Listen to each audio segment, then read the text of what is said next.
ஹரே கிருஷ்ணா. எல்லோருக்கும் எனது பணிவான நமஸ்காரங்கள். ஓம் நமோ பகவதே வாசுதேவாயாம். ஓம் நமோ பகவதே வாசுதேவாயாம். ஓம் நமோ பகவதே வாசுதேவாயாம். ஜெய ஸ்ரீ கிருஷ்ணா சைத்தன்யா பிரபு நித்யானந்தா ஸ்ரீ அத்வைதா கதாதாரா சிவாசாரி கௌர பக்த விருந்தா. ஹரே கிருஷ்ணா கிருஷ்ணா கிருஷ்ணா ஹரே ஹரே, ஹரே ராம ராம ராம ஹரே ஹரே. பகவத்கீதை உண்மை உருவில் அத்தியாயம் 12. அத்தியாயத்தின் தலைப்பு பக்தி தொண்டு. பதம் 15. மொழிபெயர்ப்பும் பொருளுரையும் வழங்கியவர் ஏசி பக்தி வேதாந்த சுவாமி ஸ்ரீல பிரபுபாதா, அகில உலக கிருஷ்ணா பக்தி கழக ஸ்தாபகாச்சாரியார். மொழிபெயர்ப்பு: யாருக்கும் தொல்லை கொடுக்காமல், யாராலும் தொந்தரவு செய்யப்படாமல், இன்பம் துன்பம் பயம் மற்றும் ஏக்கத்தில் சமநிலையுடன் எவனொருவன் இருக்கின்றானோ அவன் எனக்கு மிகவும் பிரியமானவன். பொருளுரை: பக்தனின் குணங்களில் மேலும் சில இங்கு விவரிக்கப்படுகின்றன. இத்தகு பக்தனால் யாருமே கஷ்டம், ஏக்கம், பயம் அல்லது அதிருப்திக்கு உள்ளாவதில்லை. பக்தன் எல்லோரிடமும் அன்புடையவன் என்பதால் பிறரை கவலைக்கு உள்ளாக்கும் விதத்தில் அவன் செயலாற்றுவதில்லை. அதே சமயத்தில் ஒரு பக்தனை கவலைக்கு உள்ளாக்குவதற்கு பிறர் முயற்சி செய்தால் அதனால் அவன் பாதிக்கப்படுவதும் இல்லை. பகவானின் கருணையினால் வெளித்தொல்லைகள் எதனாலும் பாதிக்கப்படாதவாறு பக்தன் பயிற்சி பெற்றுள்ளான். உண்மையில் பார்த்தால் பக்தனானவன் எப்போதும் கிருஷ்ண உணர்வில் மூழ்கி பக்தி தொண்டில் ஈடுபட்டிருப்பதன் காரணத்தினால் இத்தகைய பௌதிக சூழ்நிலைகள் அவனை அசைக்க முடியாது. ஜடவாழ்வில் இருப்பவன் பொதுவாக தனது புலனுகர்ச்சிக்கும் உடலுக்கும் ஏதேனும் ஒன்று கிடைத்தால் மிகவும் மகிழ்ச்சி அடைகிறான். ஆனால் தன்னிடம் இல்லாத ஒன்றை மற்றவர்கள் தங்களது புலனுகர்ச்சிக்காக வைத்திருப்பதை பார்க்கும்போது வருத்தப்படும் அவன் பொறாமை கொள்கிறான். ஏதேனும் எதிரிடமிருந்து தான் பழிவாங்கப்பட போவதை எதிர்பார்க்கும் போது அவன் பயந்த நிலையில் இருக்கின்றான். மேலும் எதையேனும் அவனால் வெற்றிகரமாக நடத்த முடியாவிடில் மிகவும் சோர்வு அடைந்து விடுகின்றான். ஆனால் எப்போதும் இத்தகைய தொந்தரவுகளுக்கு அப்பாற்பட்டு விளங்கும் பக்தன் கிருஷ்ணருக்கு மிகவும் பிரியமானவன் ஆவான். பதம் 16. மொழிபெயர்ப்பு: எவன் ஒருவன் சாதாரண செயல்களை சார்ந்து வாழாமல் தூய்மையாக, நிபுணனாக, கவலைகளின்றி எல்லாவித வழிகளிலிருந்து விடுபட்டவனாக, ஏதேனும் பலனுக்காக முயற்சி செய்யாதவனாக உள்ளானோ எனது அத்தகு பக்தன் எனக்கு மிகவும் பிரியமானவன்.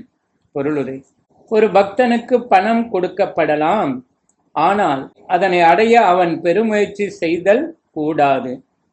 கடவுளின் கருணையால் பணம் தானாக அவனிடம் வந்தால் அவன் சஞ்சலம் அடைவதில்லை. இயல்பாகவே ஒரு நாளில் 2 முறை நீராடும் பக்தன் பக்தி தொண்டை நிறைவேற்றுவதற்காக அதிகாலையில் எழுகின்றான். இவ்வாறாக அவனது உள்ளும் புறமும் இயற்கையாகவே தூய்மையாக உள்ளது. வாழ்வின் அனைத்து செயல்களின் நோக்கத்தை முழுமையாக அறிந்திருப்பதாலும் அங்கீகரிக்கப்பட்ட சாஸ்திரங்கள் மீது முழு நம்பிக்கை கொண்டிருப்பதாலும் பக்தன் எப்போதும் நிபுணனாக கருதப்படுகிறான்.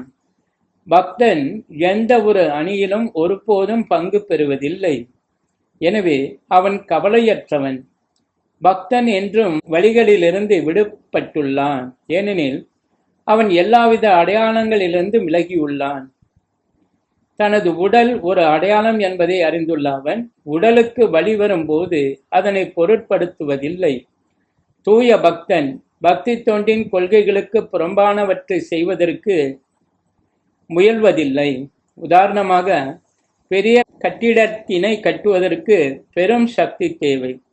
அத்தகைய தொழில் பக்தி தொண்டில் முன்னேற்றம் அடைவதற்கு தனக்கு உதவாது என்றால் பக்தன் அவற்றில் ஈடுபடுவதில்லை. இறைவனுக்காக அவன் ஒரு ஆலயம் கட்டலாம், அதற்காக அவன் பலதரப்பட்ட கவலைகளுக்கு உட்படலாம். ஆனால் தனது சொந்த உறவுகளுக்காக பெரிய வீட்டினை அவன் கட்டுவதில்லை. பதம் 17.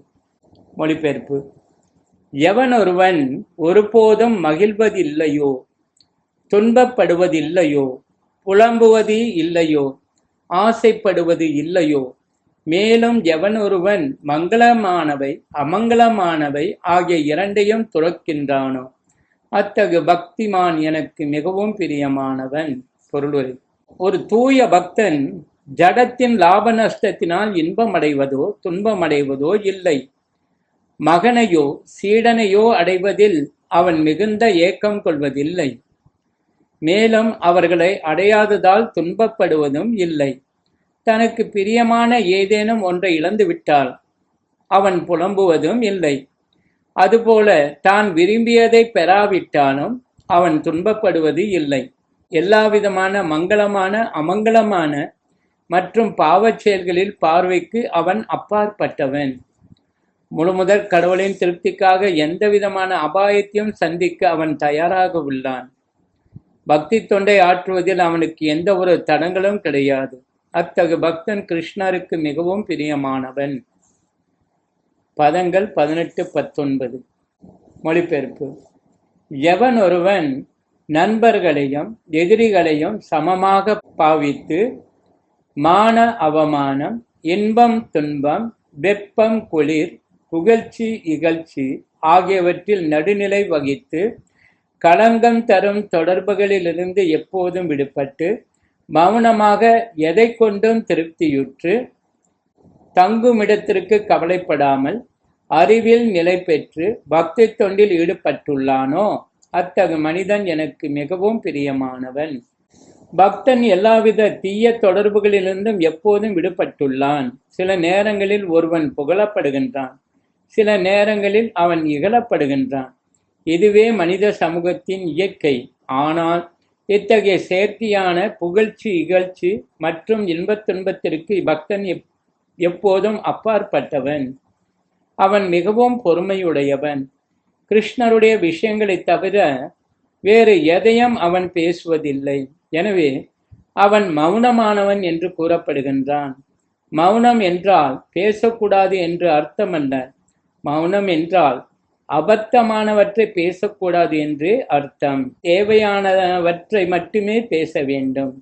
முழுமுதற் கடவுளின் திருப்திக்காக பேசப்படும் பேச்சு பக்தனுக்கு மிகவும் அத்தியாவசியமானதாகும். பக்தன் எல்லா சூழ்நிலைகளிலும் மகிழ்ச்சியாக உள்ளான். சில சமயங்களில் அவன் சுவையான உணவுகளை பெறலாம், சில சமயங்களில் அவை கிடைக்காமல் போகலாம். ஆனால் அவன் திருப்தியுடனே உள்ளான். தங்கும் வசதிக்காகவும் அவன் கவலைப்படுவதில்லை. சில சமயங்களில் அவன் மரத்தடியில் வசிக்கலாம், சில சமயங்களில் மிகவும் வசதியான மாளிகையில் வசிக்கலாம். இவ்விரண்டினாலும் அவன் கவரப்படுவதில்லை. அவன் ஸ்திரமானவன் அல்லது நிலை பெற்றவன் என்று அழைக்கப்படுகின்றான். ஏனெனில் அவன் தனது அறிவிலும் உறுதியிலும் ஸ்திரமாக உள்ளான். பக்தனுடைய குணங்களை பற்றிய வர்ணனைகளில் சில விஷயம் மீண்டும் மீண்டும் குறிப்பிடப்பட்டிருப்பதை நாம் காணலாம். பக்தன் இத்தகைய குணங்கள் அனைத்தையும் அடைந்தே ஆக வேண்டும் என்ற உண்மையை வலியுறுத்துவதற்காகவே அவ்வாறு குறிப்பிடப்பட்டுள்ளன. நற்குணங்கள் இல்லாமல் ஒருவனால் தூய பக்தனாக முடியாது. பக்தன் அல்லாதவனிடம் எந்த நற்குணமும் கிடையாது. பக்தனாக அறியப்பட விரும்புபவன் நற்குணங்களை விருத்தி செய்து கொள்ள வேண்டும். இக்குணங்களை அடைவதற்காக பக்தன் தனிப்பட்ட முறையில் முயற்சி செய்வது இல்லை என்பது உண்மையே. கிருஷ்ண உணர்விலும் பக்தி தொண்டிலும் ஈடுபடுவதன் மூலம் இக்குணங்கள் தானாகவே அவனிடம் வளர்கின்றன. பதம் 20. மொழிபெயர்ப்பு: பக்தி தொண்டு என்னும் இந்த அழிவற்ற பாதையை பின்பற்றி என்னை பரம இலக்காக வைத்து நம்பிக்கையுடன் தன்னை ஈடுபடுத்துபவர்கள் எனக்கு மிக மிக பிரியமானவர்கள். பொருளுரை: இந்த அத்தியாயத்தில் 2வது பதத்திலிருந்து இறுதி வரை, அதாவது நித்தியமான இந்த தர்மம் என்பது வரை தன்னை அணுகுவதற்கான தெய்வீக தொண்டின் வழிமுறையினை முழுமுதற் கடவுள் விளக்கியுள்ளார். அத்தகு வழிமுறைகள் இறைவனுக்கு மிகவும் பிரியமானது. அவற்றில் ஈடுபட்டிருப்பவனை அவர் ஏற்றுக்கொள்கிறார். அருவ பிரம்மனின் பாதையில் ஈடுபட்டிருப்பவன் சிறந்தவனா அல்லது பரமபுருஷ பகவான் தனிப்பட்ட தொண்டில் ஈடுபட்டிருப்பவன் சிறந்தவனா என்று அர்ஜுனனால் எழுப்பப்பட்ட கேள்விக்கு பரமபுருஷ பகவானுக்கு பக்தி தொண்டாற்றுவதே ஆன்மீக தன்னுணர்வு பெறுவதற்கான எல்லா வழிமுறைகளிலும் மிகச் சிறந்தது என்பதில் எவ்வித சந்தேகமும் இல்லை என்று பகவான் தெள்ளத் தெளிவாக அவனிடம் பதிலளித்தார். வேறு விதமாக கூறினால், நல்ல சங்கத்தின் மூலம் ஒருவன் தூய பக்தி தொண்டிற்கான பற்றுதலை வளர்த்துக் கொள்கிறான் என்றும், அதன் பின்னர் அங்கீகரிக்கப்பட்ட ஆன்மீக குருவை ஏற்று அவரிடமிருந்து கேட்டு கீர்த்தனம் செய்து பக்தி தொண்டின் ஒழுக்க நெறிகளை நம்பிக்கை, பற்றுதல் மற்றும் பக்தியுடன் கடைபிடித்து பகவானின் திவ்யமான தொண்டில் அவன் ஈடுபடுவனாகின்றான் என்றும் இந்த அத்தியாயத்தில் முடிவு செய்யப்பட்டுள்ளது. பக்தி தொண்டின் பாதையே இந்த அத்தியாயத்தில் சிபார்சு செய்யப்பட்டுள்ளது. எனவே பரமபுருஷ பகவானை அடைவதற்கு, தன்னுணர்வை பெறுவதற்கு பூரணமான ஒரே வழிமுறை பக்தி தொண்டே என்பதில் எவ்வித ஐயமும் இல்லை. இந்த அத்தியாயத்தில் விவரிக்கப்பட்டுள்ள பரமபூரண உண்மையை பற்றிய அருவ கருத்து தன்னுணர்விற்கான ஒருவன் சரணாகதி அடையும் நிலை வரை மட்டுமே சிபார்சு செய்யப்படுகின்றது. வேறு விதமாக கூறினால், தூய பக்தனுடன் சங்கம் கொள்வதற்கான வாய்ப்பினை ஒருவன் அடையாதவரை அருவக் கருத்து பலன் தரக்கூடியதாக அமையலாம். பூரண உண்மையை பற்றிய அருவக் கருத்தில் ஒருவன் பலன்களை எதிர்பாராமல் செயலாற்றுகின்றான், தியானம் செய்கின்றான் மற்றும் ஜடத்தையும் ஆத்மாவையும் புரிந்து கொள்வதற்கான ஞானத்தை விருத்தி செய்கிறான். தூய பக்தனின் சங்கம் கிடைக்காத வரையில் இந்த அருவக் கருத்து அவசியமானதாகும். அதிர்ஷ்டவசமாக தூய பக்தி தொண்டில் கிருஷ்ண உணர்வில் ஈடுபடும் ஆவலை ஒருவன் நேரடியாக விருத்தி செய்து கொண்டால், ஆன்மீக உணர்வின் முன்னேற்றத்திற்காக படிப்படியாக செல்ல வேண்டிய அவசியம் அவனுக்கு இல்லை. பகவத்கீதையின் நடுவில் உள்ள 6 அத்தியாயங்களில் விவரிக்கப்பட்டுள்ளபடி பக்தி தொண்டே மிகவும் உயர்ந்ததாகும். உடலையும் ஆத்மாவையும் சேர்த்து வைக்கும் பொருளுக்காக ஒருவன் கவலைப்பட வேண்டிய அவசியம் இல்லை. ஏனெனில் இறைவனுடைய கருணையால் அனைத்தும் தானாகவே கிடைக்கும். ஸ்ரீமத் பகவத்கீதையின் பக்தி தொண்டு என்னும் 12ஆம் அத்தியாயத்திற்கான பக்தி வேதாந்த பொருளுரைகள் இத்துடன் நிறைவடைகின்றன. श्री श्रीमद् भगवद गीता की जय, श्री प्रभुपाद की जय, गौर प्रमनंदे हरे।